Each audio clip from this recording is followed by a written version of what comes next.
Boa noite, pessoal. Começa agora mais um Léo Estopa ao vivo. E hoje eu tô reparando aqui nos comentários o nível de ânimo do pessoal de perceber que agora a questão da virada é muito mais concreta do que antes. Não se trata agora, gente, de um sonho, trata-se de uma possibilidade, isso porque a gente já parte para um momento em que as pessoas começam a perceber que realmente o Bolsonaro é um grande fake news. Grandes formadores de opinião já começam a trabalhar de uma forma mais focada no fake news.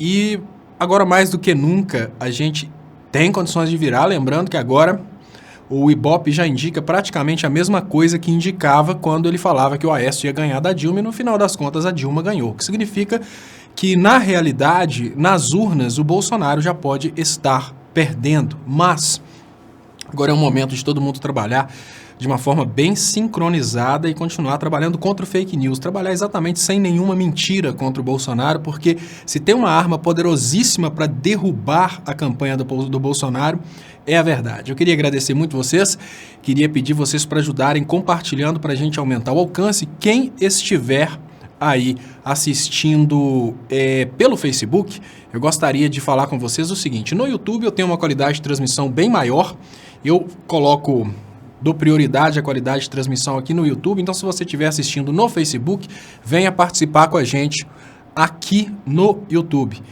Você que está participando aqui pelo YouTube, eu gostaria de te pedir para dar uma força compartilhando para a gente aumentar o alcance. Isso é muito importante, gente. Reta final, estratégia sincronizada, um bate-papo agora muito importante. Eu preciso que vocês compartilhem. Como que vocês podem fazer?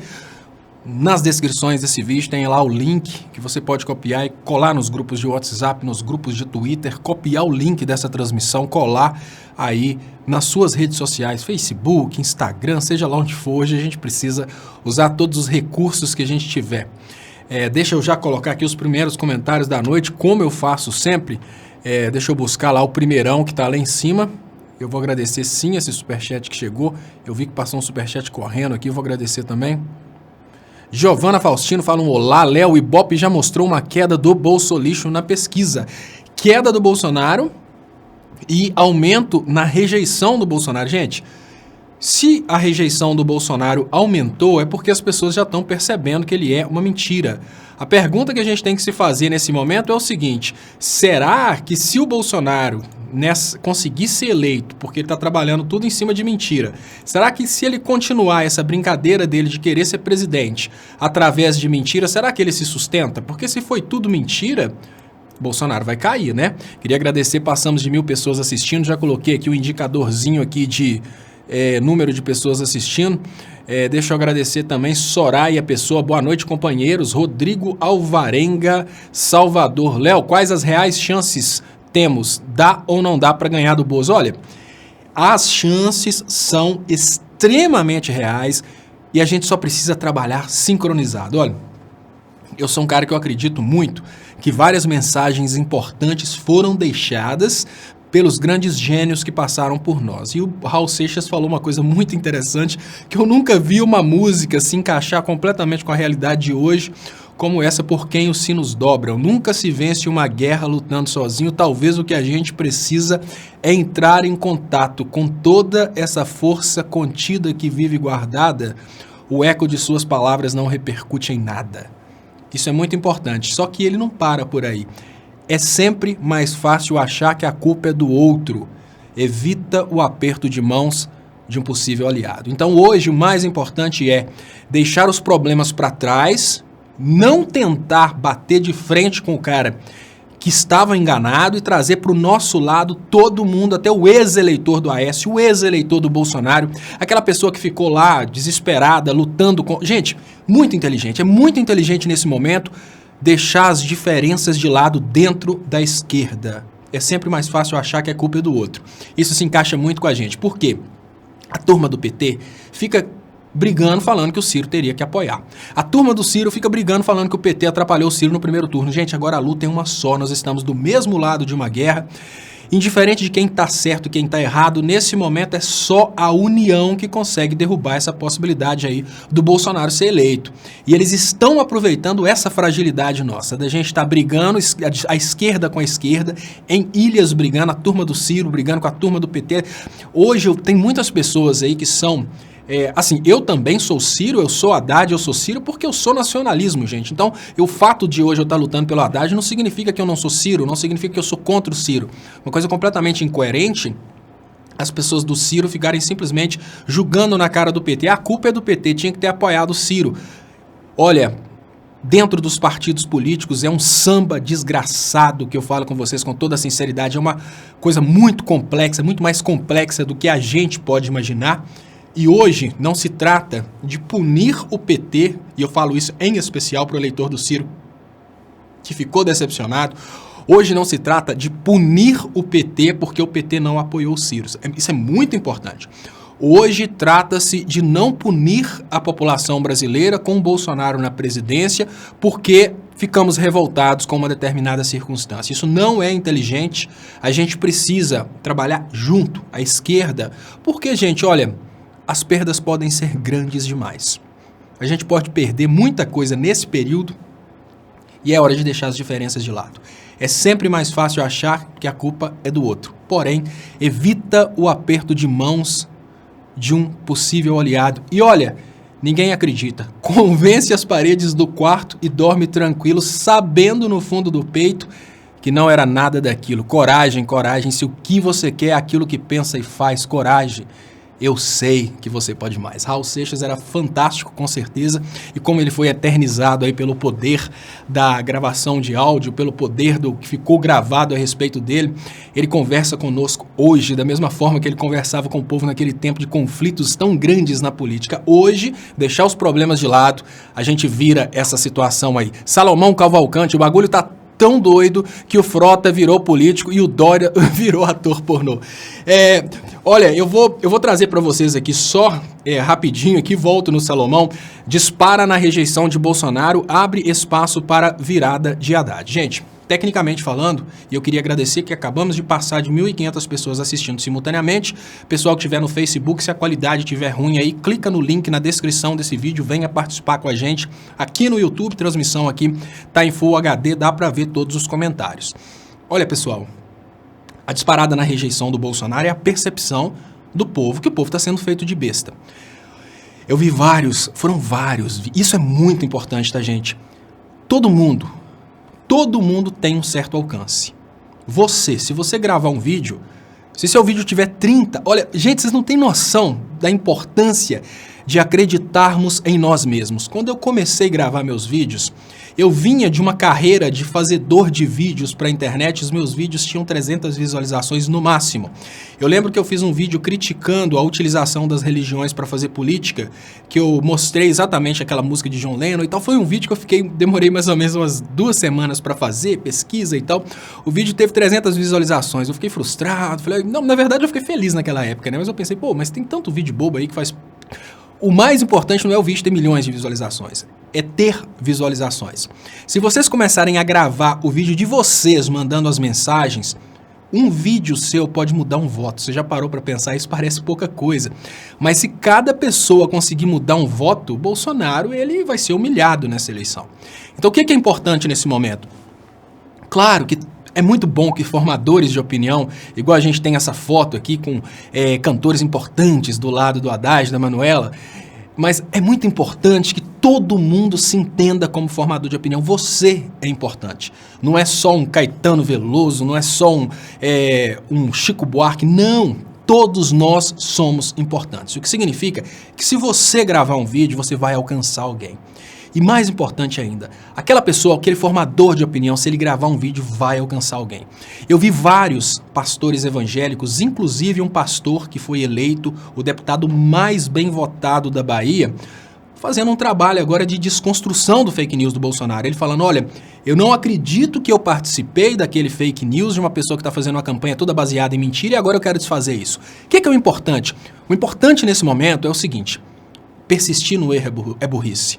Se as pessoas perceberam que elas estão erradas, estão mudando de lado, elas precisam receber nosso apoio e o nosso abraço. Então, se a gente conseguisse hoje pedir vários evangélicos para trabalhar... Gente, isso é muito importante. Evangélicos que consigam gravar um vídeo contra o Bolsonaro e mostrar na Bíblia como que o Bolsonaro é o anticristo. Se eu fizer um vídeo desse, eu vou alcançar um número de pessoas e eu não sou pastor. Por mais que eu possa mostrar na Bíblia, os evangélicos vão olhar para mim e falar: quem que é esse cara? Esse cara nenhuma gravata ele tem. Quem que é esse cara para falar com a gente? Mas, se pastores evangélicos, assim, pastores pequenos que vão ficar gigantes se fizerem isso, começarem a gravar vídeos contra o Bolsonaro e começarem a mostrar como que o Bolsonaro não representa as intenções de Cristo, cada pastor vai atingir um número de pessoas. Essa virada é certa. Então, o que a gente precisa entender hoje como estratégia? Hoje, nós não vivemos mais a regra da comunicação concentrada. Nós não vivemos mais aquela regra de que a Rede Globo faz a lei porque ela é dona da comunicação. A comunicação hoje está na verdade. Se você conseguir, você consegue conquistar as pessoas por dois motivos. Você conquista através do dinheiro. É o que o Bolsonaro fez quando ele conseguiu prometer fim de férias e 13º, conseguiu o dinheiro dos empresários, comprou pastores. Mas você conquista também através da verdade. Se você mostrar para um pastor evangélico que o que você está falando é verdade, e esse pastor gravar, todo mundo que assistir o vídeo dele vai sentir a verdade por detrás dos olhos dele. E sentindo a verdade por detrás dos olhos dele, muitas pessoas vão mudar de ideia. Então hoje eu acho que a gente não precisa falar uma mentira para derrubar o Bolsonaro, a gente só precisa responsabilizar todos por essa campanha da virada. Responsabilizar todos é isso mesmo, você, eu, todos os pastores, formadores de opinião, às vezes aquela professora que é tímida, não tem coragem, que ela tem muitos alunos que estão brigando, fazendo campanha para o Bolsonaro, às vezes ela tem coragem de desafiar essa situação na cidade dela, fazer um vídeo e colocar na página dela. Todo mundo, gente, olha, se vê alguém fazendo isso, vamos todos compartilhar, porque são muitas vozes pedindo. É igual uma oração, né? Que faz uma oração grande é exatamente muitas vozes pedirem juntas. Se a gente conseguir fazer hoje, nesse momento, uma comunicação em que muitas vozes peçam juntas, eu acho que a coisa vai melhorar muito. Eu acabo de perceber que, por usar o atalho de uma forma incorreta, no momento que eu deveria ter... Deixa eu abrir de novo aqui os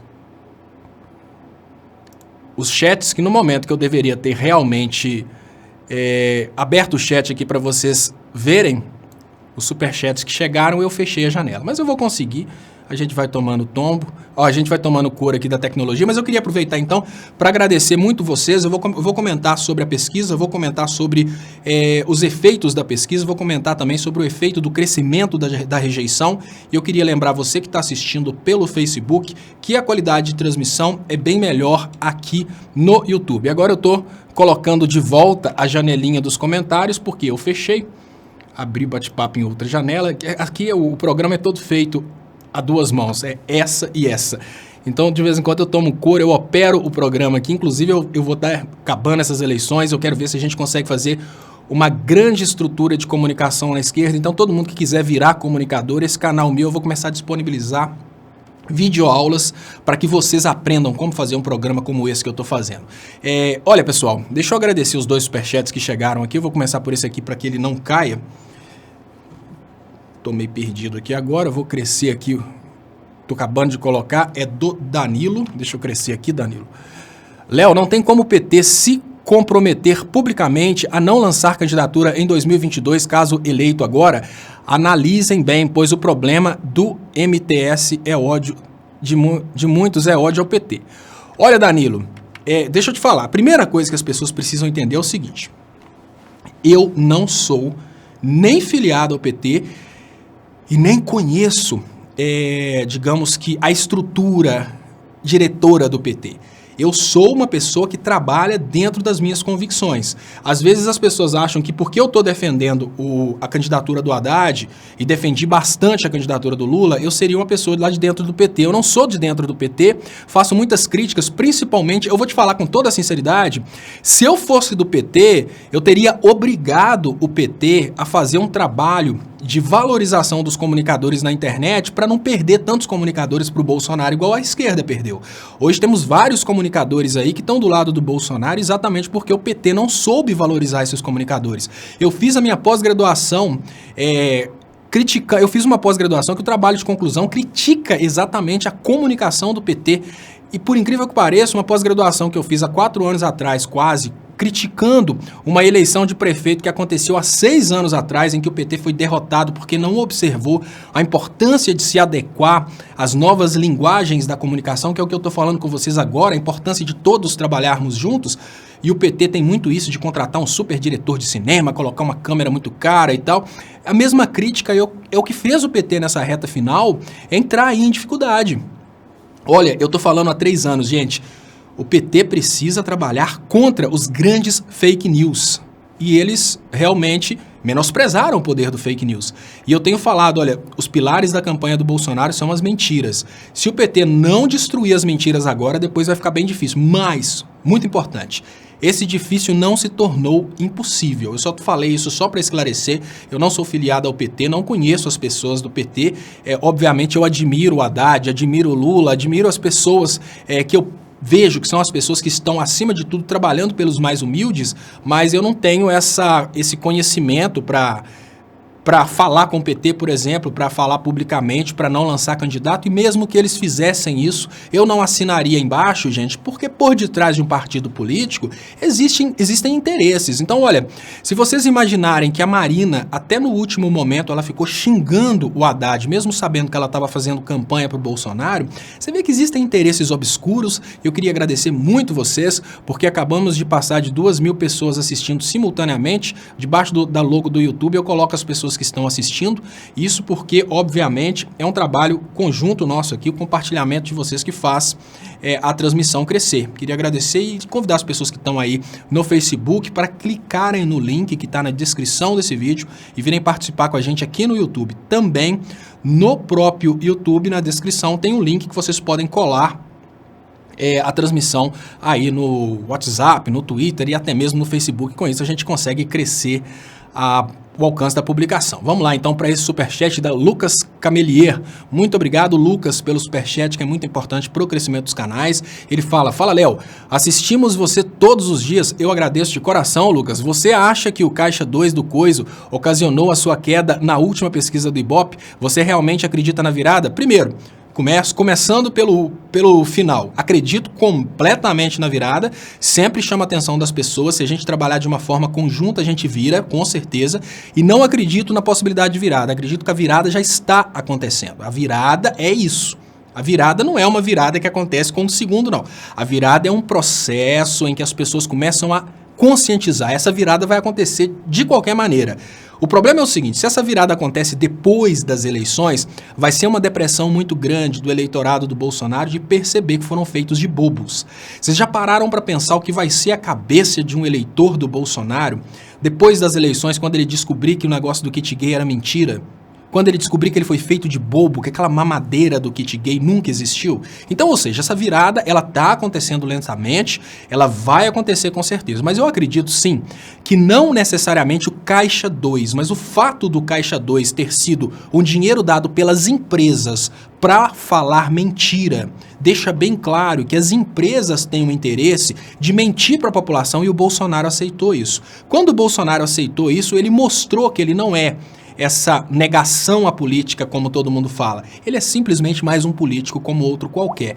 Mas tem outras coisas, gente. Olha, muitos evangélicos foram feitos de bobos porque os pastores, esse dinheiro que saiu dessas empresas, foi para vários lugares, como impulsionamento de WhatsApp, impulsionamento de Facebook, e obviamente foi também para os pastores.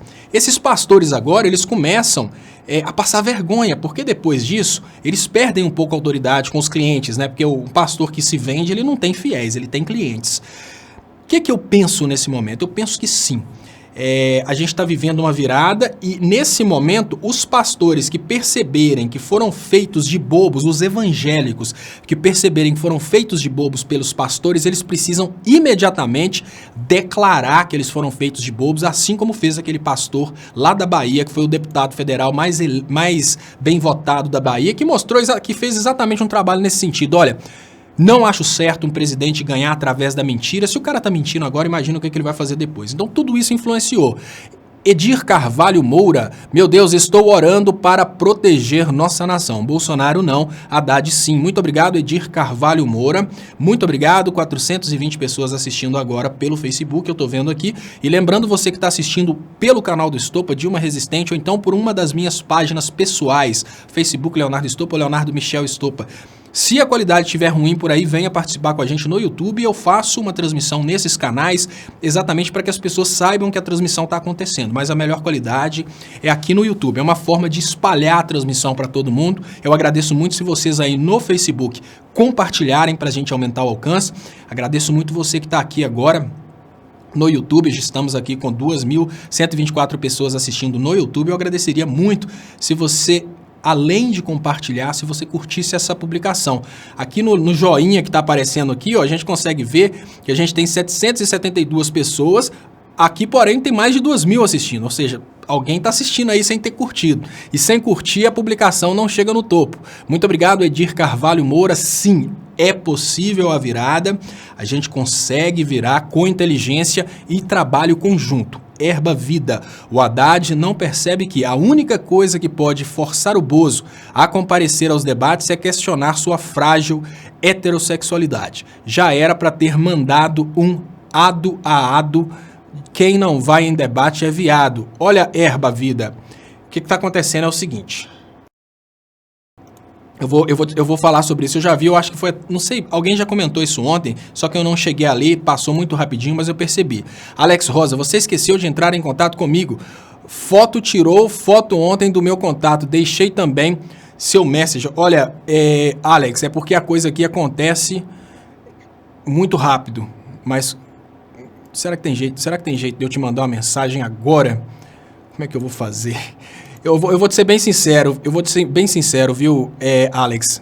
A coisa acontece muito rápido aqui, mas deixa eu comentar essa questão. Tem muitas pessoas acreditando nessa possibilidade. Existem pessoas que realmente acreditam nessa possibilidade da gente convidar o Bolsonaro para o debate questionando se ele é macho, se ele é viado. Eu vou explicar para vocês o motivo pelo qual eu acho que não seria bem assim. Só para vocês entenderem. O Bolsonaro não está indo nos debates hoje porque o Bolsonaro está sendo assessorado por uma estrutura muito grande de marqueteiros. O que o Bolsonaro faz quando ele não vai ao debate? Não é que ele está se escondendo do debate. Ele está escondendo o Haddad. É o contrário, entendeu, Erba Vida? O Bolsonaro, ele não quer mostrar que ele é macho, ele quer vencer para presidente. Se for a um debate, duas coisas vão acontecer. Primeiro, se ele não for, a Globo cancela o debate, ou seja, o Haddad não vai ter oportunidade de falar com o público. E se ele for ao debate, o público dele vai assistir o debate. Ou seja, ele vai colocar o público dele para assistir o Haddad. Isso é muito importante que as pessoas percebam, porque as pessoas acham que o Haddad não está indo aos debates necessariamente, ou que o Bolsonaro não está indo aos debates por medo. Não é por medo, gente, porque é o seguinte, o eleitor do Bolsonaro é uma pessoa assim tão revoltada com a situação que não interessa o que o Bolsonaro vai falar num debate. O Bolsonaro sempre vai vencer. Para o eleitor do Bolsonaro, o Bolsonaro sempre vence. Isso aqui é muito importante, tá, Erba Vida? Deixa eu ler aqui rapidinho e volto nesse assunto. Antônio Carlos Sabino. Léo, você não acha que Bozo já fechou com os americanos para guerrear com a Venezuela? Eu tenho certeza absoluta. Vou falar sobre esse assunto hoje. Inclusive, eu nem vejo como troca de apoio. Eu vejo que a guerra contra a Venezuela hoje é uma dívida de campanha. O Bolsonaro tem uma dívida com os Estados Unidos por todo o investimento que foi feito. Impulsionamento de WhatsApp, fake news, impulsionamento de Facebook. Os americanos entregaram os algoritmos do Facebook, agora eles falam que o Facebook foi invadido, então todos os dados pessoais foram entregues ao Bolsonaro, porque foi invadido. Não, gente, foi vendido. Os Estados Unidos entregaram esses dados e não é só a troco do pré-sal. O pré-sal já foi entregue, tem algo maior, que é exatamente utilizar nosso povo aí como bucha de canhão, os nossos soldados. Agora, olha que interessante. As Forças Armadas estão, não todos os membros das Forças Armadas, mas muitas pessoas das Forças Armadas estão do lado do Bolsonaro. E esse cara está oferecendo combater a Venezuela, colocando brasileiros para morrerem na Venezuela para satisfazer os Estados Unidos. Olha que incoerente, gente. Se as pessoas perceberem que existe a possibilidade do Bolsonaro, para pagar os americanos uma dívida de guerra, existe a possibilidade do Bolsonaro sacrificar soldados brasileiros na Venezuela e não tem interesse nenhum do Brasil nessa guerra, com certeza isso aí é uma coisa que já é suficiente para tirar muitos votos de militares e, mais importante, familiares de militar. Se você tiver acesso a um familiar de militar como eu sou sobrinho de policiais militares e neto de militar, eu jamais entenderia como vantagem armar a população. Os meus tios são aposentados hoje, mas eu fico imaginando, já pensou um tio meu indo para combater um bandido e na hora que ele chegasse para prender um bandido, por exemplo, a família do bandido tivesse armada, a vizinhança toda tivesse armada para atirar nele? Eu não ia querer que o meu avô ou os meus tios saíssem às ruas para enfrentar a criminalidade numa situação em que toda a sociedade tivesse armada. Tudo bem, a gente precisa admitir que o criminoso está sempre armado, mas é bem diferente de toda a vizinhança estar armada. Chega lá para prender o playboyzinho que está completamente errado, mas o povo não sabe que ele está errado. Aí a menininha que gosta do playboyzinho de dentro de casa dá um tiro no policial. Vamos cair na real, gente. Se o policial perceber como que ele está sendo hoje vulnerabilizado pela campanha do Bolsonaro, todos pulam fora. E o mais importante, as famílias. A família de um soldado precisa saber, um soldado do exército, precisa saber que o Brasil pode entrar em guerra contra a Venezuela. Será que um pai ou uma mãe quer ver um filho indo para a guerra simplesmente porque a monarquia Bolsonaro precisa pagar dívida de campanha? Vamos cair na real, gente. Então, ele está muito vulnerável. O Danilo fala, Léo, eu não quis dizer que o problema do PT está comigo. Eu apenas falei em tal sugestão, pois uma parcela considerável da população está contaminada de ódio ao PT. Não, Danilo, eu não percebi o problema com você. Eu não percebi o problema como você, sob hipótese alguma. Eu falei de uma forma bem difusa até para a gente conseguir trabalhar esse tipo de problema, entendeu? Essa questão, eu não falei que você pensa, por exemplo, que o PT tem que perder por causa de um problema ou de outro. O que eu falei é o seguinte, a gente precisa trabalhar isso porque a gente precisa reunir as esquerdas em um corpo. Olha, hoje eu conversei com um amigo aqui e ele falou comigo, olha, eu não sei se eu votei no Ciro, eu não sei se eu voto no Haddad ou se eu voto nulo. Mas espera aí. A pessoa que votou no Ciro agora votar nulo, ela está automaticamente votando no Bolsonaro. Mas eu consigo entender a decepção dessa pessoa com o Ciro ter sido derrotado numa realidade em que o Ciro estava extremamente preparado e o Bolsonaro é só uma grande palhaçada. Até o Ciro está revoltado em assumir uma campanha nesse momento, porque o Bolsonaro foi sempre uma grande palhaçada. E ele teve menos votos que o Bolsonaro. Mas a gente precisa admitir que não é só o eleitor do Bolsonaro que vai pagar pelo que está acontecendo. Obviamente, o eleitor do Ciro, o eleitor do Lula, o eleitor do Haddad, o eleitor de todos os brasileiros vão pagar juntos por esse grande problema. Então, se a gente conseguir trabalhar junto para reverter essa situação, a gente tem que trabalhar junto. Mas eu não critiquei você falando que você faz parte dessa turma que não quer votar. Nenhum de nós precisa se sentir no meio dessa turma que quer boicotar a esquerda. A gente precisa entender que existem sim diferenças. Eu estou trabalhando... Gente, eu vou contar para vocês uma história que me dói o coração só de lembrar. Deixa eu agradecer mais uma vez a Erba Vida. Eu comentei com a Erba sobre a questão a gente não precisa... trabalhar essa questão da sexualidade, que não é o Bolsonaro, tá, Erva, que está decidindo se vai ou não vai aos debates. A estratégia do Bolsonaro decidiu não levar o Bolsonaro aos debates exatamente para que o Haddad não tenha oportunidade de falar com o público do Bolsonaro. Então é mais estratégico do que moral. O Bolsonaro até gostaria de ir aos debates e ficar gritando, mas ele não vai. Aí o eleitor do Bolsonaro acha que está fragilizado, que ele não aguenta. Claro que não, isso é estratégico.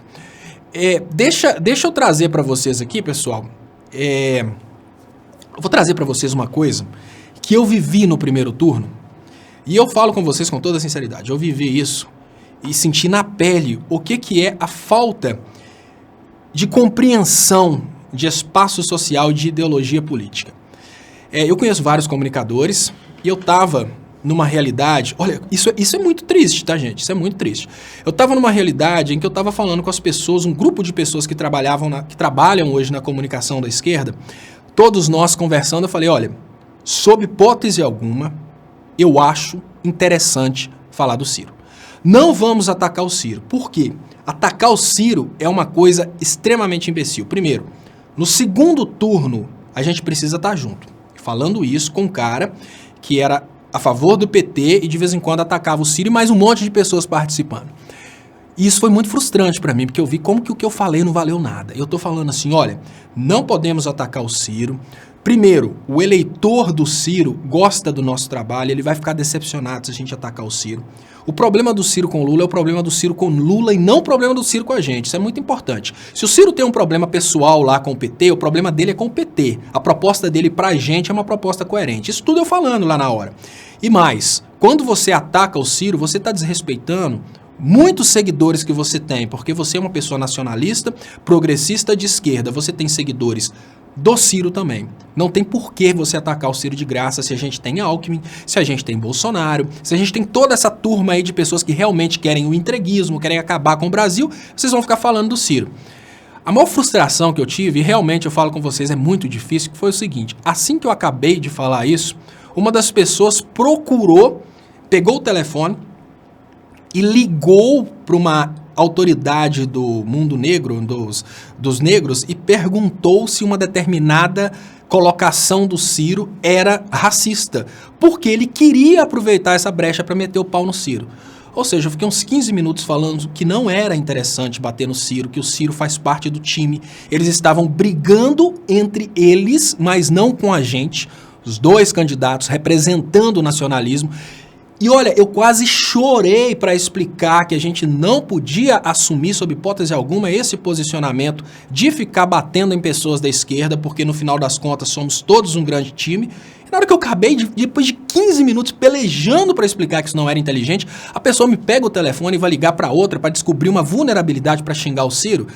Eu pensei, gente, como que pode? Esse cara é comunicador, o cara tem uma formação na área de comunicação. Será que ele não percebe que ele tá cavando a própria cova? Agora tá lá, o cara desesperado, pelejando, com raiva que o Ciro não assume um posicionamento do lado do Haddad. Eu falei, pô, mas esse cara, no primeiro turno, tava falando que o Ciro era traidor da esquerda, falando que o Ciro era direita disfarçado, que o Ciro era racista.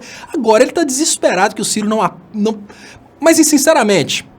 O ponto agora é o seguinte, essas diferenças precisam ficar de lado. O que eu tô falando com vocês é o seguinte, eu passei por momentos de desespero para explicar para as pessoas. Se o Ciro fizer alguma coisa com o PT que você não concorde, ignore, mas não entra batendo no Ciro, porque o Ciro é do time. Respeitem, não tem porquê a comunicação da esquerda ficar atacando o Ciro. Hoje, a gente vive uma situação em que o Ciro está distante.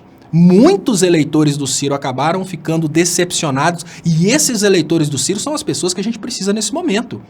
Esses eleitores do Ciro que ficaram decepcionados são as pessoas que a gente precisa conosco agora. E eles pensam, olha, o Ciro não foi eleito por causa do Haddad. Não, o Ciro não foi eleito porque o Ciro é um candidato que está sendo conhecido. O Ciro não ficou fora por causa do Haddad. Não era obrigação do PT apoiar o Ciro. O PT é um partido. O partido não tem obrigação de apoiar o Ciro. Poderia ter sido mais estratégico, poderia, mas olha, pensem pro lado bom. O Ciro não foi vítima do fake news do Bolsonaro. Se o Ciro tivesse chegado ao segundo turno, se o Ciro tivesse chegado grande no final do primeiro turno, era o Ciro que teria sido o criador do kit gay, era o Ciro que teria sido o cara que propôs a mamadeira do kit gay, era o Ciro que seria o anticristo. Todo fake news que foi projetado sobre o Haddad teria sido projetado sobre o Ciro. Então o que eu falo hoje é o seguinte, não podemos ter ressentimentos na esquerda, não podemos cair nas armações de deixar as briguinhas acontecerem, porque isso não é estratégico, sob hipótese alguma. Hoje o que a gente mais precisa nesse momento é inteligência de comunicação.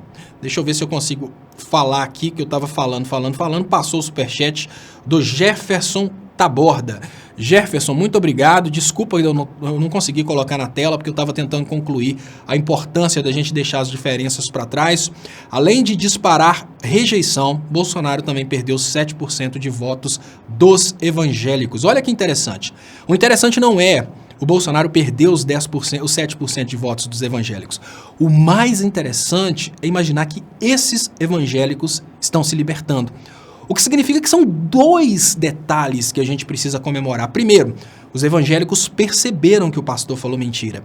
Os evangélicos não vão mais cair nas armações desses pastores. Por isso que eu falo hoje, a gente precisa de um combate de frente entre os verdadeiros cristãos contra essas igrejas que têm clientes. Olha que coisa, que processo de libertação que a sociedade brasileira está vivendo hoje. Eu agradeço muito mesmo pelos comentários, pelo superchat. Gostaria de pedir vocês para compartilharem. Queria lembrar quem chegou aí pelo Facebook, pessoal, que aqui no YouTube, para chegar no YouTube, tem uma descrição, tem um link na descrição desse vídeo. Aqui no YouTube a qualidade está bem melhor. Se vocês puderem vir para cá para o YouTube, eu agradeço muito. O bate-papo está bombando aqui, tem 2.381 pessoas assistindo aqui no YouTube. Se vocês puderem vir do Face para cá, eu agradeço. Mas antes, compartilhem aí no Face. Eu queria agradecer aqui na página Leonardo Estopa, que é onde no Facebook eu tenho uma qualidade melhor um pouquinho. 420 pessoas assistindo, mas lembrando, se você estiver assistindo em alguma página que a imagem estiver um pouco embaçada, eu coloquei a transmissão em várias páginas ao mesmo tempo para a gente alcançar mais pessoas, mas para convidar vocês para a transmissão oficial que é aqui no YouTube. Paula Cruz, Léo, o que você acha da doação de mais de 90 tanques de guerra para o Brasil? Isso é para atacar a Venezuela? Com certeza. Olha, os Estados Unidos, se eles atacarem a Venezuela diretamente, eles vão perder muito a reputação ao redor do mundo. Porque não vai ter dúvidas que eles estão atacando a Venezuela por causa do petróleo. No entanto, gente, se os Estados Unidos financiarem a entrada de um Bolsonaro no poder, que é o que eles estão fazendo, e depois usarem a dívida de campanha do Bolsonaro para que o próprio Bolsonaro invada a Venezuela, eles vão falar, não tem nada a ver com isso não, o Brasil está invadindo a Venezuela por causa da crise lá de refugiados. Olha, com toda sinceridade, eu acho mais vantagem o Brasil receber todos os refugiados venezuelanos do que perder um soldado brasileiro numa guerra contra a Venezuela. Não, uma vida de um soldado brasileiro não vale, sob hipótese alguma, uma justificativa para... não, por causa de venezuelanos que estão chegando no Brasil, imigrantes que estão chegando no Brasil, nós vamos deixar nossos soldados morrerem. O mais importante, o brasileiro, ele menospreza muito o exército venezuelano, né? Ele deve achar que é só entrar lá e sair matando. Ele não percebe que a gente está falando das maiores reservas de petróleo do mundo e que tem interesse da Rússia, interesse da China. Então é muito fácil uma Avenida Paulista cheia de playboys que nunca fizeram uma flexão de braço, acham que são o máximo, né? Nunca pegaram numa arma, tão doidos por um mito liberar as armas para eles começarem a matar bandido. Eles ficam lá, não, tem que invadir a Venezuela mesmo, gritando com o Bolsonaro que tem que invadir a Venezuela, porque eles não vão para a guerra. Para eles é muito fácil, né? Fazerem propostas de invasão da Venezuela, sendo que quem vai são os soldados do exército, pessoas aí mais pobres, que para eles não faz diferença nenhuma se morrerem. Morrer por quê? Por interesses americanos. Não é defendendo os interesses do Brasil, é defendendo os interesses dos norte-americanos. Olha que absurdo! Existe a possibilidade do Brasil declarar uma guerra, matar brasileiros numa guerra, para quê? Para defender os interesses de petróleo dos Estados Unidos. FAV, é impressionante como os bolsominions pobres acham que a economia vai voltar a bombar com a política neoliberal. O que aconteceu, FAV, é que houve um ataque. O Brasil é hoje o único país ao redor do mundo que luta contra o comunismo. Houve um ataque muito grande contra a ideologia comunista. Tudo bem, ataquem a ideologia comunista, não tem problema, pode atacar a ideologia comunista, pode atacar a Igreja Católica da Idade Média, pode atacar, por exemplo, as religiões politeístas da Grécia, mas a gente tem que contextualizar, né? O comunismo acabou com o fim da União Soviética. A gente tem lá experiências socialistas isoladas, mas nenhum país vai embarcar numa experiência louca dessa. Mas, no entanto, eles criaram uma expectativa na cabeça dos jovens brasileiros que o PT vai implementar o comunismo e que tem que lutar contra esse comunismo. Aí você pergunta, olha, por que dá errado? Por causa do comunismo. Mas o que é o comunismo? Não sei, só sei que dá errado. E aí, olha, encontrei com um adulto, gente, não é só crianças, não. Isso me traumatizou, porque eu fui fazer prova de música, eu faço um curso de música e tenho que ir lá fazer prova, encontrei com um colega de curso, fiquei impressionado, primeiro por causa da falta de coerência. O cara é músico, eleitor do Bolsonaro, e quando eu perguntei para ele por que votar no Bolsonaro, ele falou que quer votar no Bolsonaro por causa do fim do comunismo no Brasil e porque o Brasil fica dando dinheiro para países comunistas. É um outro fake news que deveria... Todos esses fake news, como o Brasil deu dinheiro para países comunistas, tudo isso são coisas que eu estou trabalhando há 3 anos e estou chamando a atenção. Precisamos trabalhar juntos na desconstrução de coisas como Brasil deu dinheiro para Cuba e Venezuela e países da África. Precisamos explicar a situação sobre estocar o vento.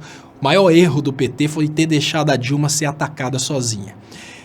Então eu acho que hoje um trabalho conjunto na desconstrução dos fake news é suficiente para puxar o tapete do Bolsonaro e depois, para a gente ter estabilidade, mesmo com o Haddad eleito, a gente tem que continuar uma comunicação de reeducação do povo brasileiro, porque senão o povo vai sempre ter medo do mal que é o comunismo. Então hoje, derrotar o Bolsonaro é possível? É, mas o mais difícil é derrotar a sequela deixada pelo Bolsonaro, que é uma ideologia que ficou na cabeça do povo brasileiro. Olha, nós temos hoje uma situação bem complicada. Eu vou falar sobre isso com vocês, depois de eu ler aqui o Loto 15 e o Loto Fácil. Muito obrigado. Estopa mora em Curitiba, próximo ao batalhão que recebeu tanques americanos de Paranaguá para fazer adaptação.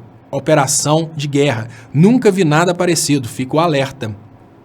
Ou seja, o Brasil está em um estado eminente de guerra. O Brasil pode declarar guerra à Venezuela assim que o Bolsonaro for eleito. Para quê? Para servir de bucha de canhão para os Estados Unidos. Deixa eu agradecer aqui também. Eu falei que eu ia falar com vocês alguma coisa assim que eu lesse aqui o Loto 15, Loto Fácil, e a coisa voou da minha cabeça, que é tanta coisa para falar, que eu acabei perdendo. Mas muito obrigado, pessoal. O Brasil vai vencer o fascismo. Haddad é 13. Maria Glória, Léo, o que fazer para desconstruir esse ódio que foi colocado na cabeça dos brasileiros? Estou ficando sem esperança. Para desconstruir esse ódio, isso é um trabalho lento, tá, Maria Glória? Não vai acontecer de hoje até domingo. Esse ódio, ele fica e precisa ser desconstruído aos poucos. Como que a gente pode fazer? Uma superestrutura de comunicação, que não é uma Rede Globo, nem uma Rede Record, mas uma estrutura feita por nós mesmos, e a gente passar a ter um pouco de responsabilidade com os nossos jovens, né? Porque durante muito tempo, o que a gente estava fazendo? A gente estava simplesmente pensando, não, política é coisa de adulto, deixa as crianças para lá. E quando a gente escutava idiotice, a nossa tendência era ignorar as idiotices. As idiotices foram crescendo e virou a campanha do Bolsonaro. O que a gente precisa fazer? E agora eu lembrei o que eu ia falar. A sinuca que o Brasil está vivendo. O que a gente precisa fazer é trabalhar essa comunicação de uma forma muito sincronizada. Deixa eu agradecer vocês pelos compartilhamentos e lembrar você que está no Facebook, se a qualidade estiver ruim, tem uma qualidade de transmissão melhor no Leonardo Estopa no Facebook, e a transmissão oficial é aqui no YouTube do Leonardo Estopa. Acaba de chegar aqui um superchat. Léo, comenta um pouco sobre cotas raciais e sua importância. São coisas que a gente precisa trazer com urgência, tá, CB da Silva, após as eleições, e eu falo hoje, tem coisas que não são interessantes de ser levadas em conta nesse momento, isso é até estratégico da gente. Olha, eu acho que as cotas são importantes, mas acho que falar sobre as cotas sem conseguir contextualizar é praticamente impossível. Então, assuntos como cotas raciais, assuntos como minorias, tudo isso tem que ser ignorado nesse momento, porque essas são as vulnerabilidades do PT. O PT consegue criar um projeto, mas ele não consegue explicar a importância desse projeto. Aí esse projeto é atacado. Por exemplo, se você não consegue contar a importância das cotas raciais, se você ficar insistindo nisso, é pior. Então são coisas que a gente precisa trabalhar muito depois. Vence um. Eu estou só anotando aqui que eu preciso muito falar sobre o dilema vence um ou vence outro. Desafios. Eu estou anotando isso aqui porque se eu perder mais uma vez e esquecer, está anotado, que eu estou lendo superchats. É muito importante, CB da Silva, as cotas raciais, principalmente para a gente reparar coisas como, por exemplo, um processo de branquificação do Brasil, que após a abolição da escravatura, o Brasil parou de contratar os negros, né? Assim, antes eram escravos, depois eles não serviram nem como mão de obra assalariada, porque o Brasil começou a trazer europeus. Então tem muita coisa que precisa ser explicada antes de falar sobre cotas. Eu tenho aí conhecidos que são negros que são contra cotas. Eles acham que cota é uma forma de infantilizá-los. Então não é interessante a gente trabalhar sobre isso, sendo que a direita trabalhou na desconstrução de coisas, gente, que a gente não precisa menosprezar. Não significa que não sejam assuntos importantes, mas estrategicamente, se a gente falar sobre eles, a gente só perde. Kit gay. Não, você não precisa defender o kit gay, sob hipótese alguma, perca seu tempo defendendo o kit gay. Você não tem que defender a importância de um projeto contra a homofobia. Por mais que esse projeto seja importante agora, para a gente reverter votos, a gente precisa mostrar que o Bolsonaro mentiu. O projeto nunca existiu, o projeto nunca poderia, se ele existisse, ele nunca poderia ser implementado sem a permissão dos pais, e se ele existisse, mesmo que com a permissão dos pais, ele só poderia ser implementado em escolas de adolescentes e jamais para crianças. São essas mentiras que a gente tem que explorar.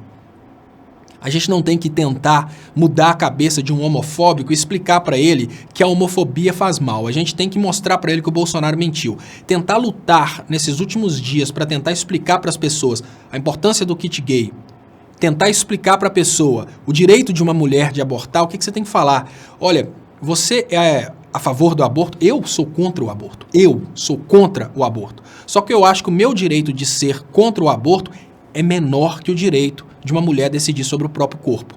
Eu, particularmente, e espero que a minha filha nasça aí nos próximos dias, eu poderia, com toda sinceridade, chorar, brigar e até me divorciar da minha esposa se ela decidisse abortar, mas jamais proibi-la porque o corpo é dela.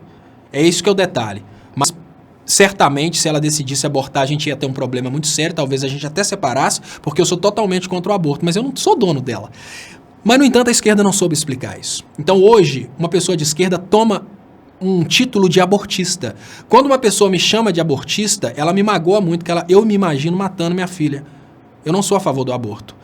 Porém, eu não sou a favor de eu ter o direito de decidir o que uma mulher vai fazer com o próprio corpo. Tem formas corretas de você explicar as coisas, entendeu? Você não precisa de defender o aborto sob hipótese alguma, você não precisa defender o kit gay sob hipótese alguma.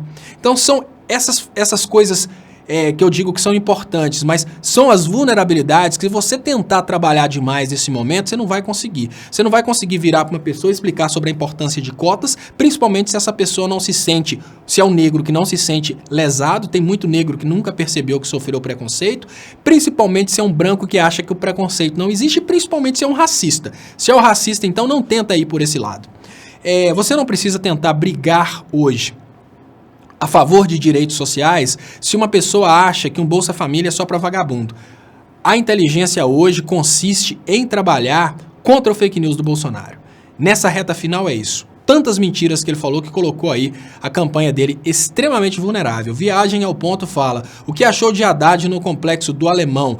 Olha, o Viagem do Ponto, eu acho que todas as comunicações do Haddad têm sido bem assertivas nesse momento, e eu acho muito importante uma comunicação dele, que ele foi de encontro ao que eu tenho falado aí nos últimos 3 anos. Que o PT menosprezou demais o fake news, o poder do fake news. Muhammad Amargeneid fala: com o Bozo comandando a PF, você não tem medo de ser vítima de perseguição? Lógico, eu tenho medo de ser vítima do Esquadrão da Morte, eu vou rapar fora se ele ganhar, pode ter certeza. Condução, busca e apreensão, como já ocorreu com o Atuti e o Edu Guimarães, não. Com o Atuti e o Edu Guimarães, eles fizeram condução para botar medo, que é bem diferente. Agora, eu acho com toda sinceridade que eles vão mandar matar e depois falar que foi sem querer. Né? Pega aí uma pessoa que esteja disposta, um policial que esteja disposto a ganhar uma promoção, esse cara me mata e depois fala: não, mas o Leonardo estava armado, coloca uma arma na minha mão e fala: ele estava armado, ele levantou a arma contra a polícia. Eu tenho medo com toda sinceridade, vou picar a mula, vou continuar fazendo meu programa de fora, porque, olha, sinceramente, dentro de um caixão eu não tenho valor nenhum, é muito melhor. E eu falo com vocês com toda sinceridade, se uma situação dessa ocorrer, jamais tentem bater de frente com o poder. É muito mais fácil a gente trabalhar no campo ideológico, explicando para que os policiais e as forças armadas entendam que eles estão sendo usados, que eles estão sendo vítimas nisso, do que tentar bater de frente com eles. É eles que têm as armas, a gente não vai mudar essa situação. Então eu, com toda sinceridade, no lugar de morrer aqui, porque eles obviamente tendo poder de controle sobre as polícias, eles vão me eliminar, eu prefiro rapar fora do Brasil e continuar fazendo esse trabalho de fora. Moacir Góes, Léo, vai te ajudar a explicar o livro Veias Abertas da América Latina, do Eduardo Galeno, para as pessoas entenderem a pobreza da Bolívia e outros. Olha, Moacir, eu vou falar agora sobre um dilema que vai ser no pós-eleição.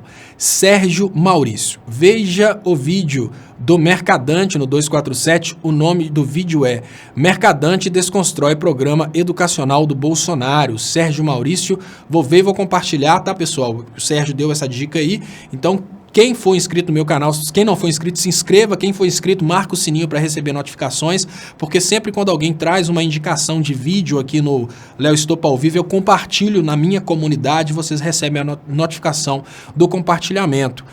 Muito obrigado. Então, Tom fala, tô dando R$5 para tu ir para Venezuela comprar comida e gasosa. Deixa eu ver aqui que eu tô achando que tá errado, tá, Tom? Deixa eu só confirmar aqui. Passagem Venezuela, preço. Deixa eu ver aqui.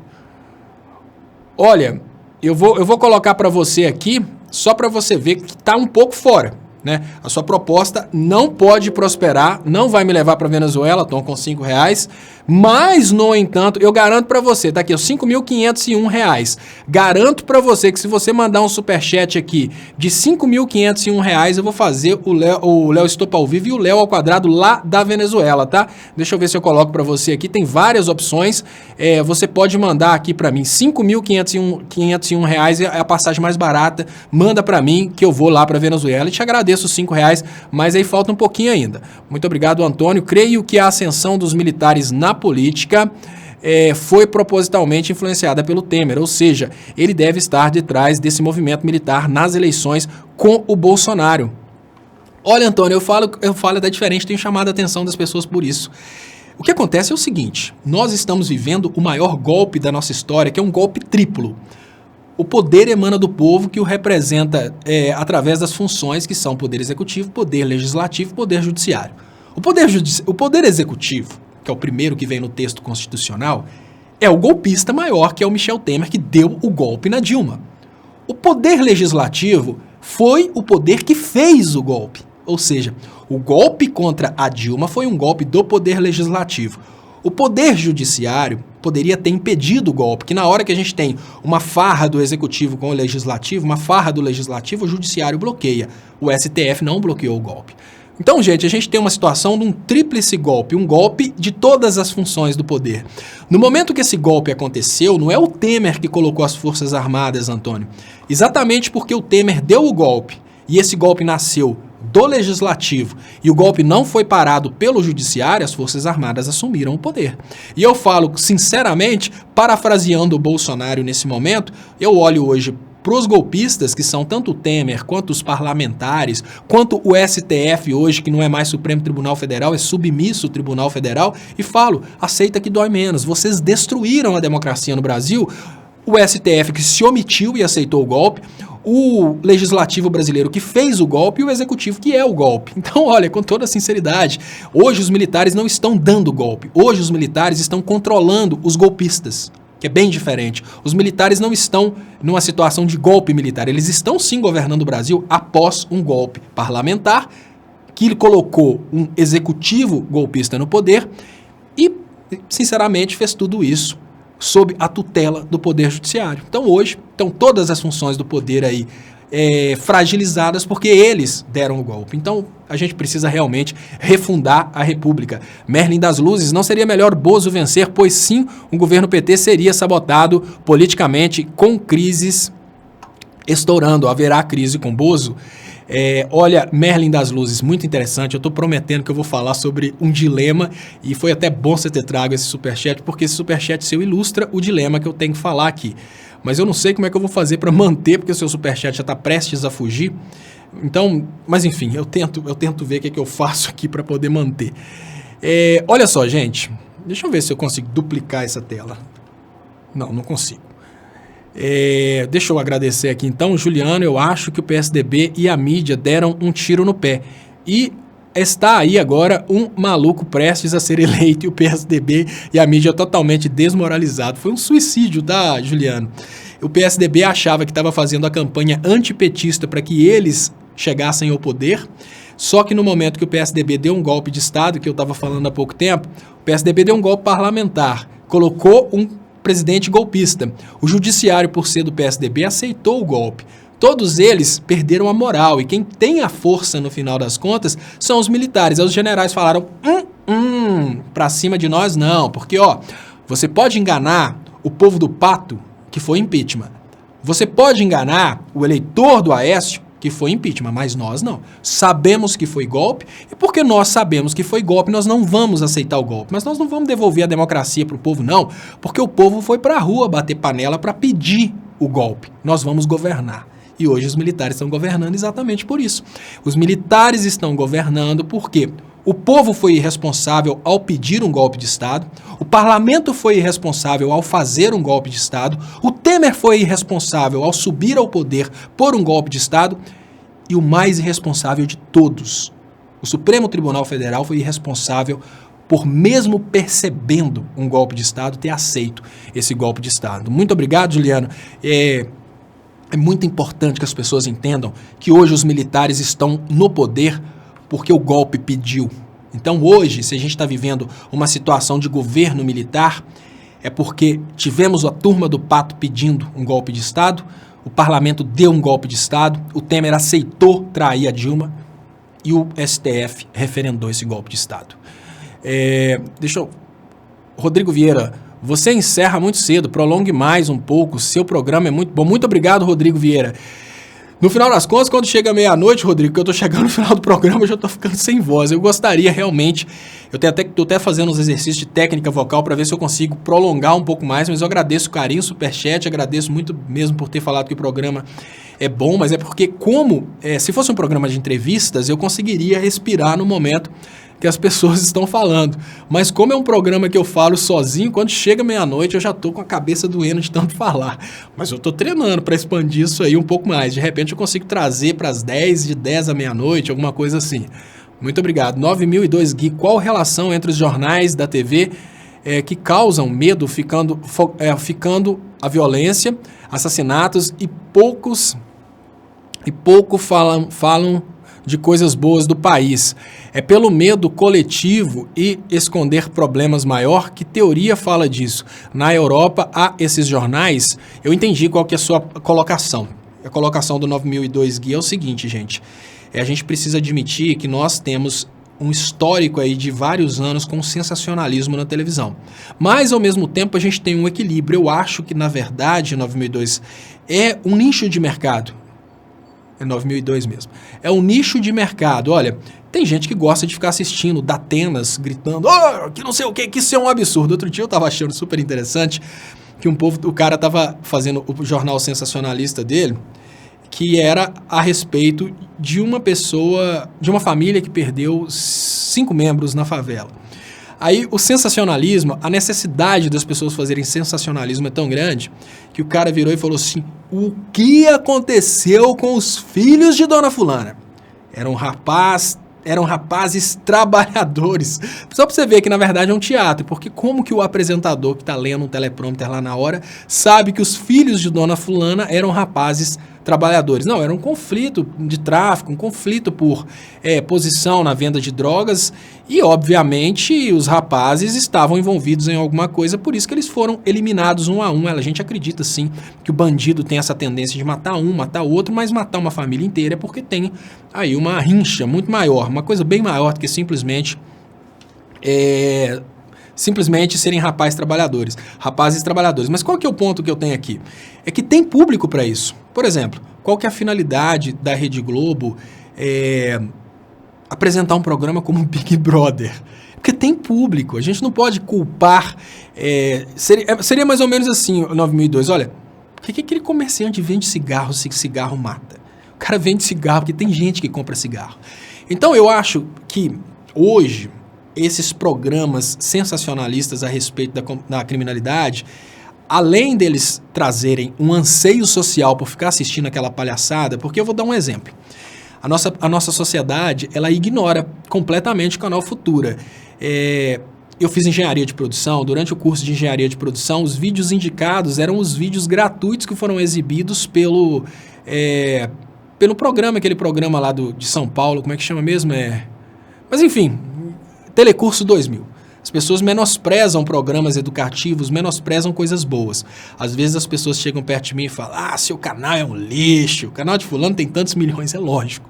A tendência é essa, se você for prestar atenção, você vai ver que um Telecurso 2000, que é um programa puramente educativo, profissional, para transformar pessoas, ele alcança menos pessoas do que o Big Brother. Então a gente vê que a tendência é essa. Então tem 2 pontos. O ponto é o seguinte: tem um anseio social de ficar assistindo isso. O cara quer assistir, o cara quer ver o que aconteceu, principalmente pelos gritos dos apresentadores que sempre é contra o criminoso. É muito bonito falar contra o criminoso.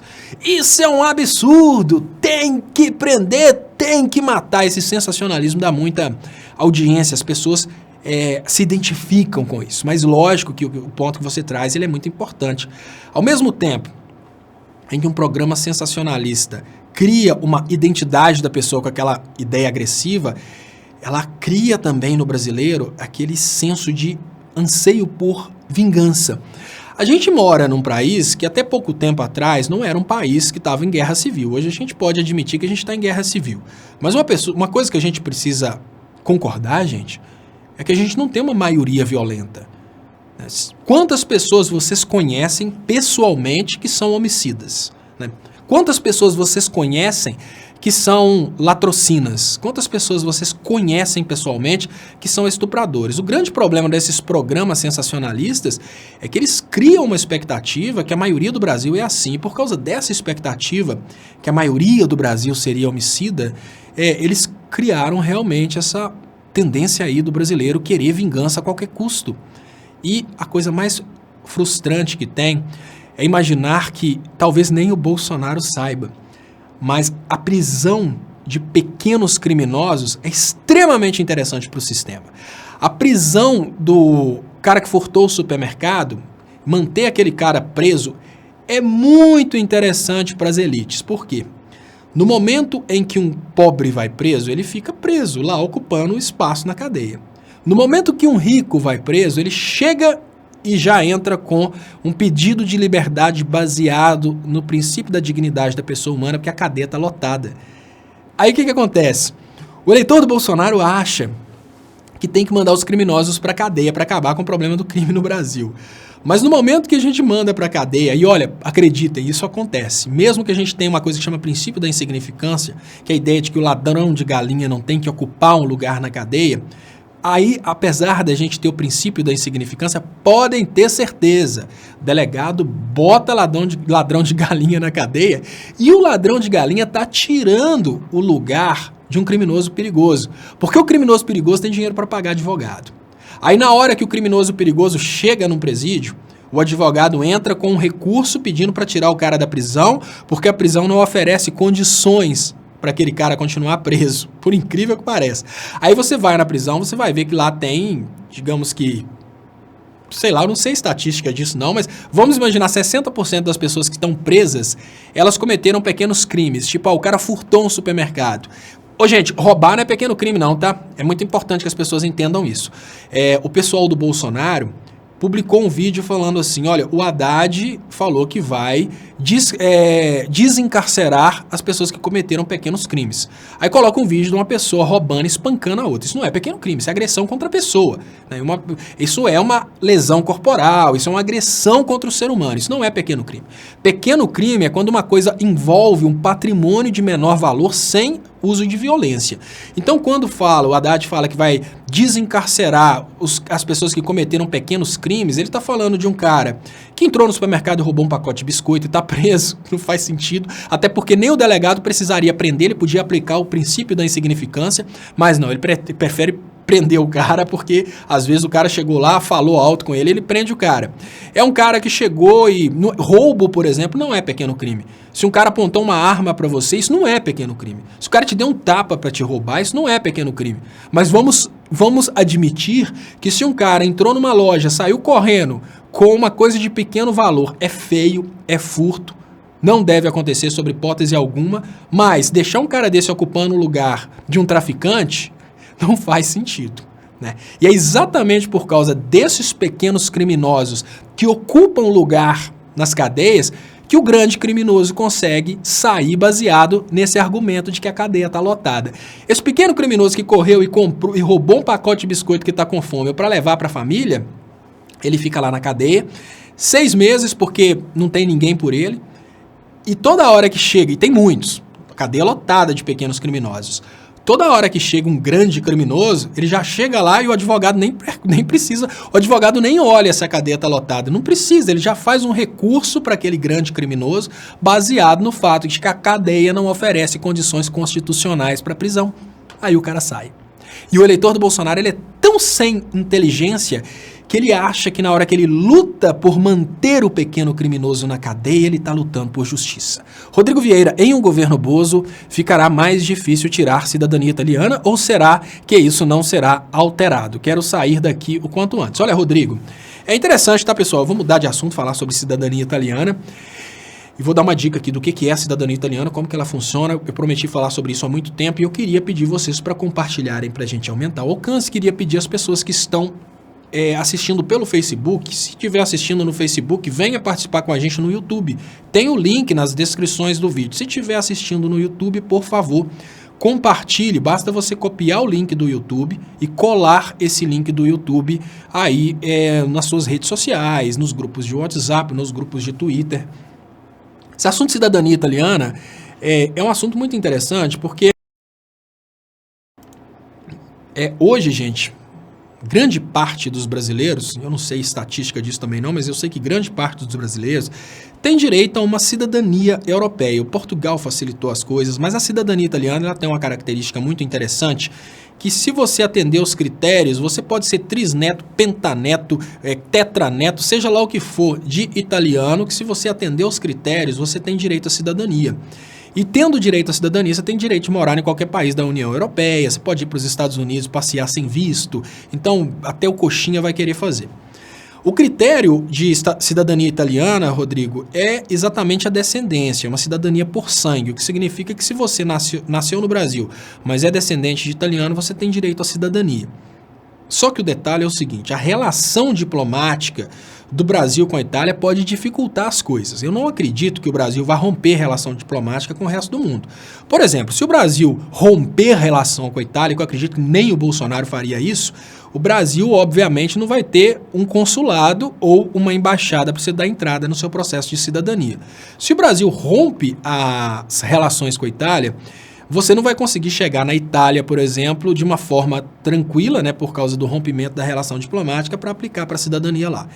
Mas eu não acredito que isso venha a acontecer. Então eu acho que a eleição do Bolsonaro, ela pode causar uma fila no processo de cidadania italiana, que é bem diferente do processo ser impedido. O que acontece? Imagine você, que a ideia que você está tendo, vários brasileiros estão tendo. Obviamente, numa situação aí, eu, por exemplo, eu já fiz a minha cidadania, a primeira coisa que eu vou fazer numa ocasião do Bolsonaro eleito é, obviamente, rapar fora para ver o que vai acontecer, porque se o Bolsonaro declara estado de guerra, ele pode mandar me prender por nada, né? Então, vamos pensar o seguinte, conforme eu estou pensando nessa possibilidade aí desse esquadrão da morte no Brasil e você está pensando nessa possibilidade, a gente precisa admitir que tem muita gente pensando na mesma coisa. Então, os consulados vão ter filas grandes aí para a cidadania italiana, mas eu não acho que o direito seja removido. Não, isso não, porque a Constituição italiana reconhece o cidadão italiano por sangue. Mas eu acho que a gente vai ter muita fila, que é bem diferente de não reconhecer o direito. A fila faz o processo ficar demorado. Hermano Lins, muito obrigado, Hermano Lins, pelo superchat, muito importante para o crescimento dos canais. Merlin das Luzes, qual a posição da Globo sobre o Bolsonaro? A Globo tem batido na imagem dele nesses dias, como mídia brasileira atuaria em relação ao governo dele. Olha, eu até postei um vídeo meu de quando o Bolsonaro me censurou. Eu acho que ninguém sabe o que o Bolsonaro vai fazer quando chegar ao poder. Todo jornalista que queira continuar trabalhando como jornalista hoje deveria estar lutando para o Bolsonaro perder. Eu acho que a Globo hoje, ela já começa a ver o monstro que ela criou e começa a tentar inverter, mas ela não está lutando contra o Bolsonaro. Por quê? Se a Globo realmente quisesse acabar com o Bolsonaro, ela faria entrevistas com o Haddad, obviamente, e trabalharia em cima dos fake news. Da mesma forma que eu sei muito bem os pilares da eleição do Bolsonaro, que são os fake news, a Globo sabe, ela poderia fazer reportagens mostrando que a questão do kit gay é mentira, ela fez uma na Globo News, mas poderia ter feito na Globo Aberta. O público da Globo News não está nem aí para o kit gay, eles votam no Bolsonaro porque o Bolsonaro é opressor, mas o público da TV aberta poderia ser sensibilizado por isso. Então eu acho que a Globo está em cima do muro, ela não está realmente querendo destruir o Bolsonaro, não. Hermano Lins, então muito obrigado mais uma vez aqui, Merlin das Luzes, pelo superchat. Hermano Lins, muito obrigado pelo superchat, pessoal. O superchat é muito importante para a sobrevivência dos canais. O que você acha do absurdo do coronel Carlos Alves xingando e ameaçando os ministros do STF? Olha, eu acho que é uma atitude nada republicana, tá, Hermano Lins? Mas eu acho que isso... tudo bem, ele está querendo aparecer, tá na hora errada, né? Mas eu acho que isso aí mostra muito bem a situação que a gente está vivendo hoje. Eles conseguiram, a família Bolsonaro conseguiu se estabelecer na cabeça dos militares como sendo uma monarquia brasileira. Então hoje, os militares se acham representados pelo Bolsonaro e existe uma possibilidade do STF dar uma ordem, por exemplo, para prender o Bolsonaro e a polícia nem obedecer. Porque o Bolsonaro tem, digamos que, mais autoridade com a polícia do que a própria justiça brasileira. Lógico que isso não é bom, mas eu acho bom. Eu acho bom porque isso mostra para o Poder Judiciário como que a omissão deles na hora certa causou uma grande crise institucional no Brasil. Gente, isso é muito importante. Todo o Poder Judiciário percebeu a prisão ilegal do Lula. Todo o Poder Judiciário sabe que o processo do Lula está errado. Existe uma diferença. Existe parte do Poder Judiciário que sabe que está errado e luta contra esse erro, e existe parte do Poder Judiciário que sabe que está errado, mas porque foi contra um inimigo político, aceitou. Qual que foi o preço disso? Vejam bem, nós temos uma situação em que quase toda a população brasileira sabe que o Lula foi preso politicamente. Quase toda a população brasileira sabe que o Sérgio Moro condenou o Lula sem provas aceitas no Brasil, condenou o Lula num processo completamente irregular. Então por que o Lula continua preso? Porque foi conveniente para parte da sociedade. Por que as pessoas falam que o Lula foi preso justamente? Porque são inimigas do Lula. Porém, no íntimo dessas pessoas, elas sabem que a justiça agiu de uma forma errada. Eu estou falando isso mesmo. Eu estou falando que o eleitor do Bolsonaro, ele insiste que o Lula é culpado, mas ele sabe que o processo foi irregular. O eleitor do Bolsonaro, ele pode repetir 1000 vezes para você que o Lula é ladrão, que o Lula cometeu crimes, mas ele sabe que o Sérgio Moro prendeu o Lula injustamente. Qual que é o resultado prático disso, gente?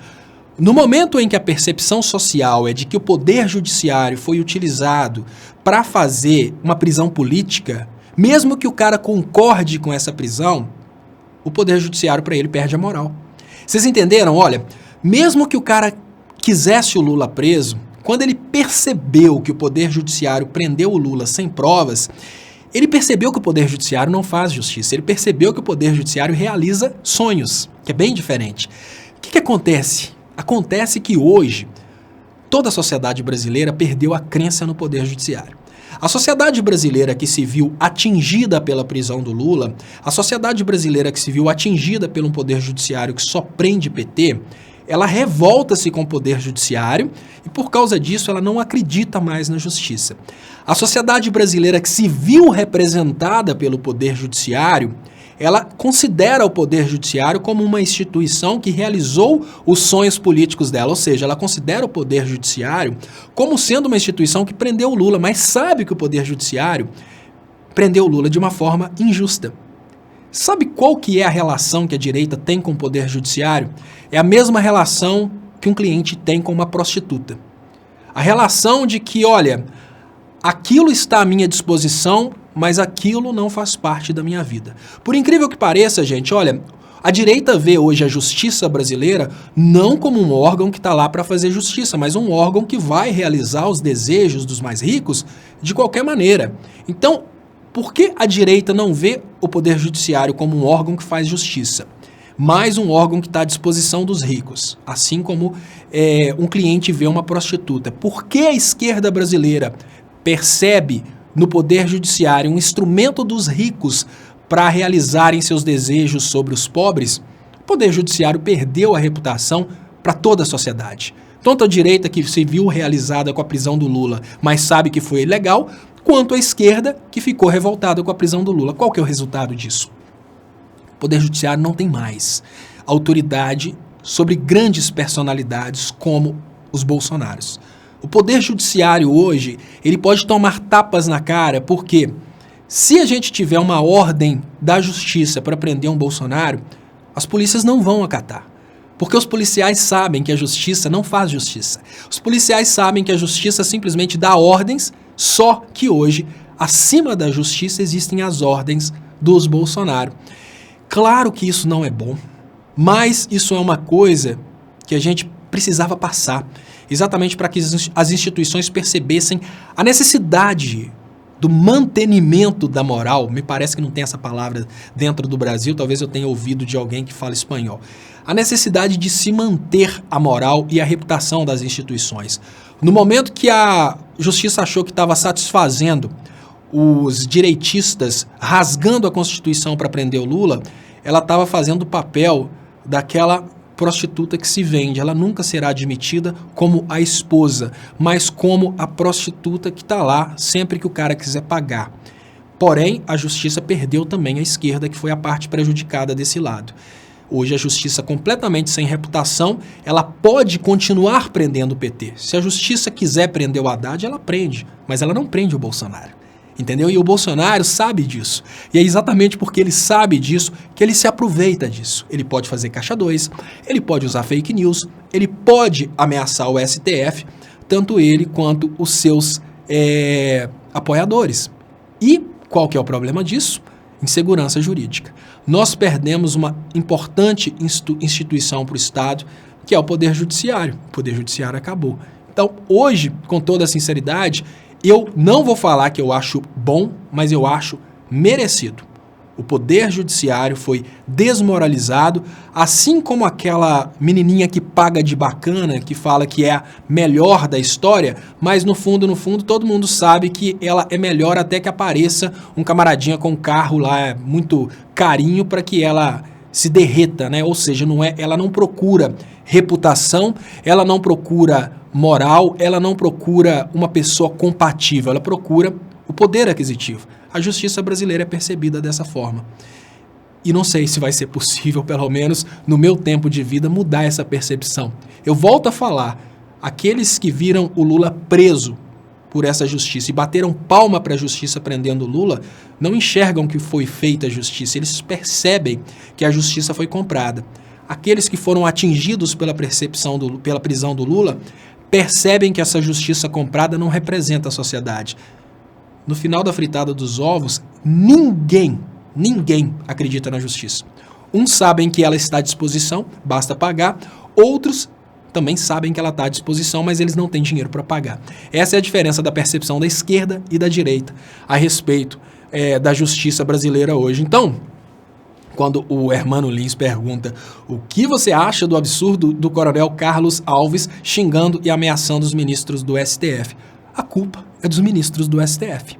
É eles que se desmoralizaram, tanto na esquerda quanto na direita, em toda a sociedade brasileira. Hoje, um dos vídeos da campanha do Bolsonaro que mais fez sucesso foi exatamente o vídeo que expunha ministros do STF. Quando o Eduardo Bolsonaro falou em fechar o STF, o vídeo foi viralizado aí na internet para tentar assustar as pessoas, mas as pessoas estão aplaudindo. Ninguém confia mais no STF. Ninguém confia mais na justiça. Uma parte acha que ela é conveniente porque prende o Lula e essa parte quer o Lula preso. A outra parte acha que ela é covarde porque prende o Lula sem provas e essa parte não quer o Lula preso.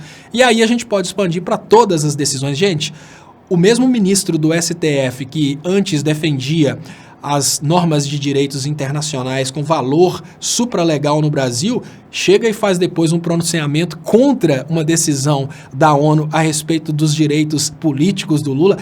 Isso acabou com a reputação da justiça. Hoje, com toda sinceridade, o poder judiciário foi retirado, ele já não é mais uma função do poder. Isso porque aquela pessoa que tem carisma com a sociedade, na realidade hoje, por exemplo, o Bolsonaro, tem mais autoridade sobre a polícia do que uma decisão judicial.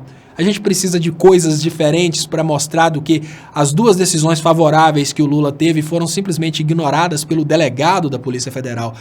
Onde já se viu, na história do Brasil, um delegado receber uma decisão judicial e simplesmente levar para o banheiro para usar como papel higiênico? Aconteceu. Ou seja, o Poder Judiciário se desmoralizou. E é isso aí, é a parte que eu falo com toda sinceridade, Hermano Lins. Não é bom, mas a gente precisa comemorar, porque os mais expostos nessa situação são aqueles que deveriam ser expostos. Hoje, está ficando bem claro que os efeitos colaterais de fazer coisa errada são pesados. O efeito colateral de ter dado golpe de Estado todo mundo que deu o golpe hoje está submisso às Forças Armadas. Tem sempre uma força reativa maior, vocês entenderam? Olha, no momento em que as elites acharam que tendo mais deputados e senadores e tirando a Dilma e colocando o Temer no poder, eles teriam total controle sobre o Brasil, eles acharam isso com toda sinceridade e depois eles perceberam que não é bem assim. No momento que eles colocaram o Temer no poder, um poder maior surgiu, que são as Forças Armadas, e eles começaram a ser submissos às Forças Armadas. No momento em que o STF achou que se posicionar do lado da Rede Globo e dos mais ricos ia acabar blindando o STF, ou seja, o STF deixou de fazer um trabalho jurídico, judicial, correto, para tentar fundamentar os interesses dos mais ricos, o STF se queimou com a sociedade. Hoje o STF está abaixo da família Bolsonaro no Brasil. Toda reação contra o pacto social brasileiro, que é a Constituição Federal, sempre fragiliza as instituições. Todas as pessoas no Brasil que atentaram contra a Constituição brasileira, achando que eles iam tirar vantagem, no final das contas eles saíram fragilizados. Então eu te falo com toda sinceridade, o resultado final está sendo positivo, porque está sendo pedagógico. E eu ia falar, inclusive, sobre isso, sobre a questão do grande dilema. Hermano Lins, o que você acha do absurdo? Então eu falei aqui, muito obrigado, Hermano, pelo superchat, que é muito importante para o crescimento dos canais. Eu não sei se eu perdi, no meio do desenvolvimento desse raciocínio meu, se eu perdi algum superchat aqui, eu vou ver se eu rolo para cima aqui. Rodrigo Vieira, Léo, faz um vídeo daqueles explicativos falando a verdade sobre o que realmente acontece na Venezuela para a gente compartilhar e combater esse fake. Olha, Rodrigo Vieira, eu vou fazer, mas hoje, assim que esse programa acabar, eu vou compartilhar mais um vídeo sobre a Venezuela, que eu fiz vários ao longo desses anos, e amanhã eu vou ver se eu faço um outro novinho em folha para compartilhar isso. Desculpa, Rodrigo, eu perdi o superchat quando ele estava na página principal e agora eu não consegui trazer ao vídeo aqui, mas esteja aí agradecido de coração. Pessoal, eu falei com vocês que eu ia falar sobre um assunto que eu considero muito importante, que é o grande dilema que a gente tem pela frente. Quando eu falo do grande dilema, eu falo sobre o que a gente passaria no Brasil nos dois cenários, né? Eu tô tentando achar alguma coisa aqui para contextualizar, mas quando eu falo dois cenários, deixa eu aproveitar para convidar vocês para virem para cá participar com a gente aqui no YouTube. Quem puder compartilhar para a gente aumentar o alcance. Pessoal que está assistindo aí no Face, na página Leonardo Estopa tem mais qualidade, né, na página Leonardo Estopa, e nos meus canais pessoais, né, nos meus Facebooks pessoais, eu estou transmitindo, mas é só para que vocês recebam a transmissão e vejam o link da transmissão principal, que é aqui no YouTube. Então, se vocês que estão assistindo aí no Face puderem vir aqui para o YouTube, eu agradeço muito. O link está na descrição do vídeo. A finalidade é exatamente essa, é só que vocês saibam que essa transmissão está acontecendo e venham participar com a gente aqui. Eu coloquei aqui uma coisa bonitinha aqui só para a gente tentar, como eu diria, que eu vou falar sobre um grande dilema que a gente vive hoje, que é essa possibilidade aí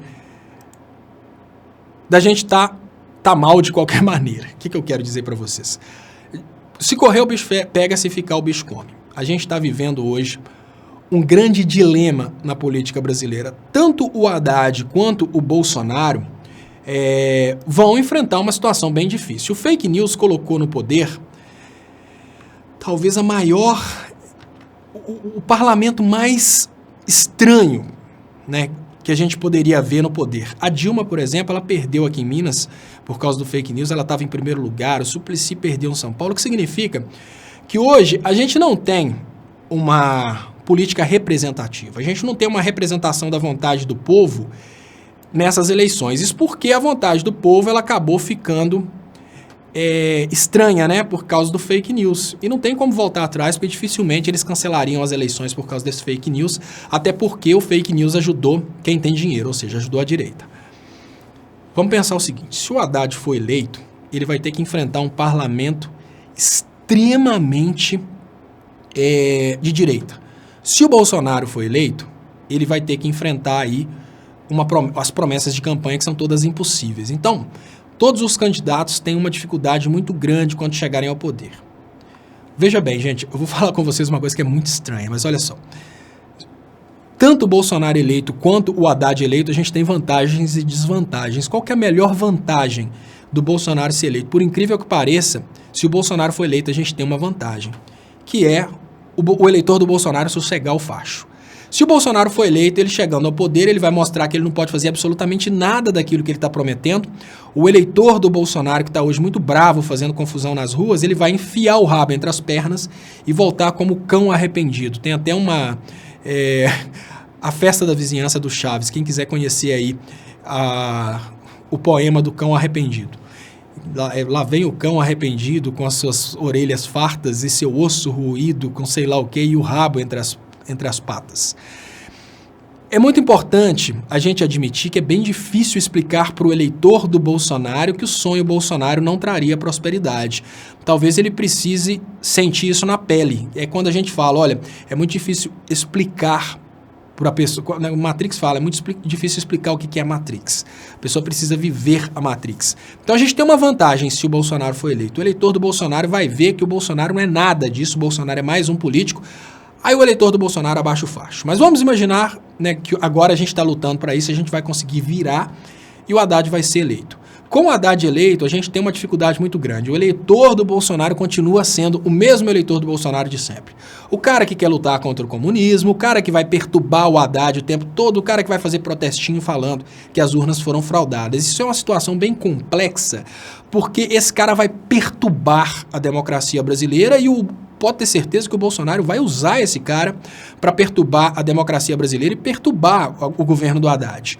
E não apenas a gente vai ter essa massa de manobra nas ruas, fazendo campanha falando que as eleições foram fraudadas, como a gente vai ter um problema mais sério ainda, que é um Congresso extremamente de direita, né? A gente tem a esquerda no Congresso, mas a gente precisa admitir que muitas pessoas de direita foram eleitas, o que vai dificultar muito o governo do Haddad. É por isso que eu falo que hoje, e olha só, o Kim Kataguiri, né, na primeira experiência legislativa dele, ele já está fazendo pressão nas redes sociais para ele ser presidente da Câmara.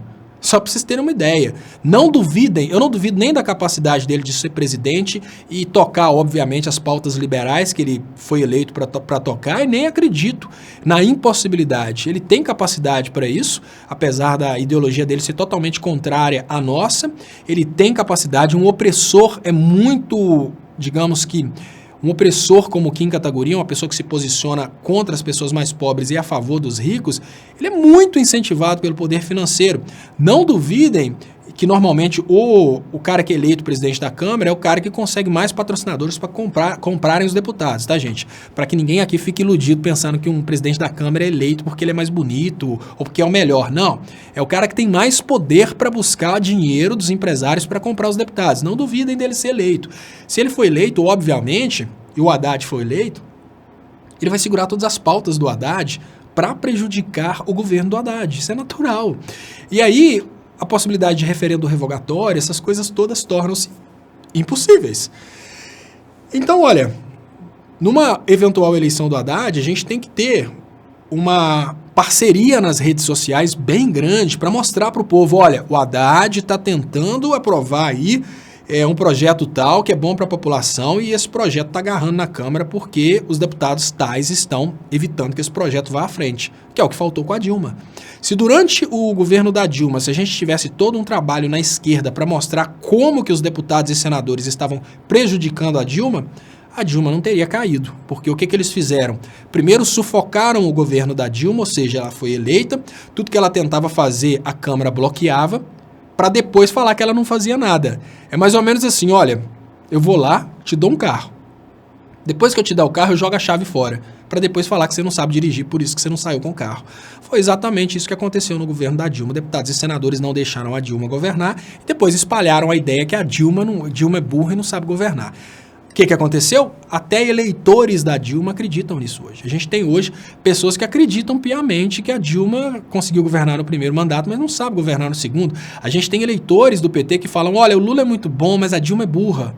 O PT é culpado por não ter desconstruído essa conversa de que a Dilma é burra. Mas, enfim, isso faz parte. Deixa eu agradecer de coração o Sidney Barros, que é um dos grandes apoiadores do canal. Hoje eu penso e sofro muito por isso, tá, gente? Olha, o canal tá indo para 120 mil inscritos e eu queria pedir muito você que não se inscreveu ainda para se inscrever. Eu tô vendo aqui 2.321 pessoas assistindo. Entre essas pessoas que estão assistindo, devem ter pessoas que não estão inscritas. Se você tá no Face, venha, por favor, se inscrever no canal. Isso é muito importante nesse momento, porque, obviamente, se a gente não tiver inscritos aqui, a gente não alcança pessoas. E hoje eu fico pensando, por que o YouTube é tão covarde com as pessoas de esquerda, né? O meu canal não tem a condição de aceitar membros. Que coisa cruel. Tipo, eu poderia abrir o espaço para o canal continuar sobrevivendo, para que as pessoas pudessem se inscrever no canal como membros, mas o YouTube não me permite isso. O meu canal, ele não é qualificado. Eu pergunto por quê, eles respondem, porque qual que é o critério? Ter 50 mil inscritos, eu já estou indo para 120 mil. Qual que é o critério agora? Não, o critério agora é porque alguns canais realmente eles não foram incluídos ainda, mas o seu vai ser incluído. Aí vocês conseguem perceber que tem todo um trabalho contra os comunicadores de esquerda. Se uma pessoa abre aí um canal de esquerda, um canal de direita no YouTube, na hora que ele atinge os 50 mil, ele já pode ter membros. O canal da Joyce Hasselman, antes dela criar o canal já podia receber membros, o meu não pode. Obviamente existe um controle ideológico dentro do YouTube e não é da instituição Google, não, lógico, são as pessoas isoladas dentro do YouTube que pegam e falam, eu vou prejudicar o canal desse comunista. Mas vocês podem, obviamente, continuar ajudando aí com superchats, vocês podem ajudar também. O Sidney está sempre ajudando aqui. Eu tenho as contas bancárias minhas, elas estão divulgadas aí nas descrições de todos os meus vídeos. Se você puder, obviamente, ajudar, porque é o dinheiro que a gente usa para pagar despesa. Eu estou, inclusive, conseguindo agora colocar outra pessoa para ajudar na minha equipe, para publicar durante o dia, ajudar nas edições dos vídeos, e vou começar a fazer vídeos sobre outros assuntos, principalmente assuntos educativos. Rodrigo Vieira fala, Léo, faz um vídeo explicativo, esse eu já li, eu vou fazer sobre o caso da Venezuela, vou publicar daqui a pouco. E eu gostaria de te convidar para assistir agora, nesse momento, a reprise dessa transmissão. Agradeço, muito obrigado, pessoal, e até a